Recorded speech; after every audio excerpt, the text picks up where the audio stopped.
ನಿಮ್ಮೆಲ್ಲರಿಗೂ ಕರ್ನಾಟಕದ ಹೆಮ್ಮೆ ಕೊಡವ ಸಮಾಜದವ್ರ ಬಗ್ಗೆ ಗೊತ್ತು ಅಲ್ವಾ?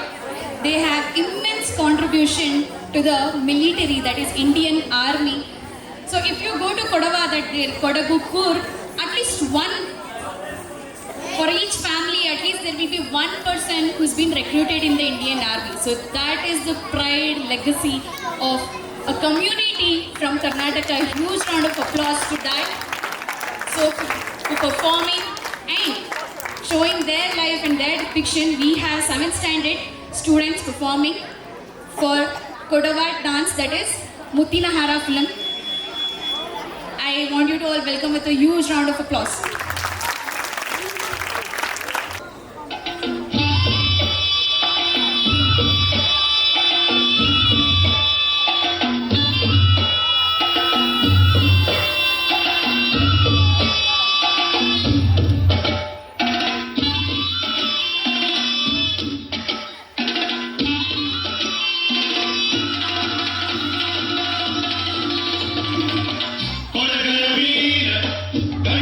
ಶೂರ ಬಲಗುಲಿಗಾರ ಹುಲಿಕೊಂದ ಧೀರ